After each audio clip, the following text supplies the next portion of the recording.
మిత్రులారా, మిత్రులు బట్టి విక్రమార్క గారు చెప్పినట్టు ఈ ప్రాంతం వందల సంవత్సరాల నుంచి జరిగిన పోరాటాలన్నీ కూడా భూమి చుట్టూతోనే పరిభ్రమించినాయి. ఆనాటి కొమరం భీముడు జల్ జమీన్ జంగల్ అనే నినాదంతో పోరాటాలు చేసిన ఆ తర్వాత నిజాం ప్రభువులకు వ్యతిరేకంగా భూమి కోసం, భుక్తి కోసం, విముక్తి కోసం చాకలి ఐలమ్మలు, దొడ్డి కొమరయ్యలు గలమెత్తిన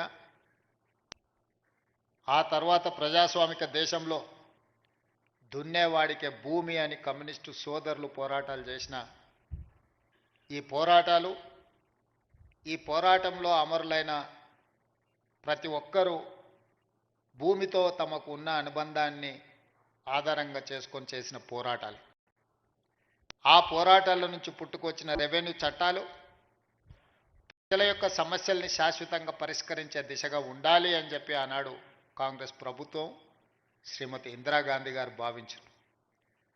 భూమి అనే చర్చ ఎప్పుడొచ్చినా బూరుగుల రామకృష్ణారావు గారు కావచ్చు, పివి నరసింహారావు గారు కావచ్చు, శ్రీమతి ఇందిరాగాంధీ గారి నేతృత్వంలో జరిగిన భూసేకరణ ఒకనాడు వేలాది ఎకరాలు జమీందారులు, జాగీర్దారులు, భూస్వాముల దగ్గర ఉన్న భూములను అగ్రికల్చర్ సీలింగ్ యాక్ట్ తీసుకొచ్చి భూ పరిమితి చట్టాలు తెచ్చి వాళ్ళ దగ్గరున్న లక్షలాది ఎకరాలను ప్రభుత్వం వాళ్ళ నుంచి తీసుకొని దళితులకు, గిరిజనులకు, ఆదివాసీలకు, బలహీన వర్గాలకు ఆత్మగౌరవం తెచ్చే భూ కేటాయింపులు కాంగ్రెస్ ప్రభుత్వం, శ్రీమతి ఇందిరాగాంధీ గారు చేపట్టారు.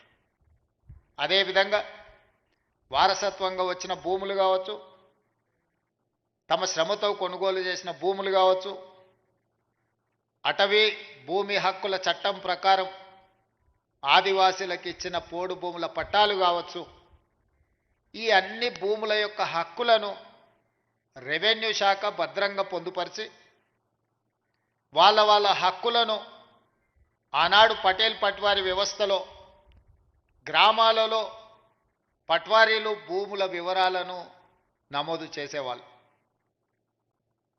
ఆ పట్వారీలు నమోదులు చేసిన భూముల వివరాలు పటేల్ పట్వారీ వ్యవస్థ రద్దు కావడంతో గ్రామాలలో ఉండే రెవెన్యూ రికార్డులన్నీ కూడా మండల కేంద్రాలకు, మండల వ్యవస్థ వచ్చిన తర్వాత మండలాలకు తరలిపోయినాయి.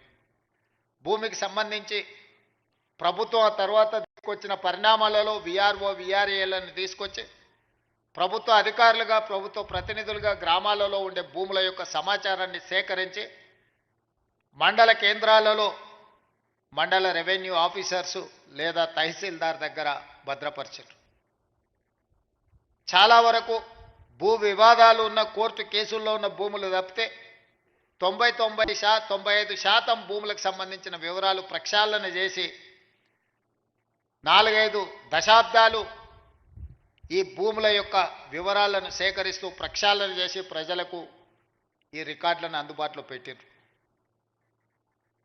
ఉన్న పలంగా తెలంగాణ రాష్ట్రం వచ్చిన తర్వాత పాలకుల మెదడులో కదిలిన ఆలోచన 2020 భూముల యొక్క చట్టాలను అన్నిటిని కూడా ఆర్ఓఆర్ యాక్ట్ను మారవాలన్న ఆలోచన.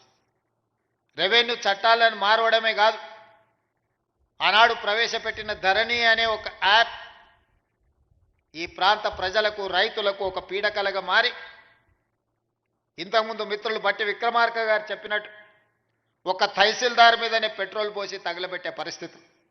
ఇబ్రహీంపట్నంలో ఈ ధరణి భూతంలో వచ్చిన మార్పులు జంట హత్యలకు కారణమైంది. అదేవిధంగా సిరిసిల్లలో ఒకవేళ అధికారుల చుట్టూతో తిరిగిన తహసీల్దార్ స్థాయిలో ఆ సమస్యలు పరిష్కరించే వీలు లేకపోవడం వల్ల తహసీల్దార్ విధానాలనే అనుమానించి తన మెడలో ఉన్న తాలిబొట్టును తహసీల్ ఆఫీస్కు వేలాడదీసింది. నేను ఇంతకంటే ఇవ్వగలిగింది నా దగ్గర ఏమీ లేదు, నా తాలిబొట్టు తీసుకొనైనా నా భూమిని నా పేరు మీదకి బదలాయించమని. వీటన్నిటికీ కారణం రెవెన్యూ సిబ్బందే మూలమని చెప్పి ఆనాటి పాలకులు మిమ్మల్ని దోషులుగా, మిమ్మల్ని దోపిడీదారులుగా, మీరు ప్రజలని దోసుకోవడానికే రెవెన్యూ శాఖ సిబ్బంది ఉన్నట్టుగా చిత్రీకరించి తద్వారా లబ్ధి పొందాలని ఆనాటి పాలకులు ప్రయత్నం చేశారు.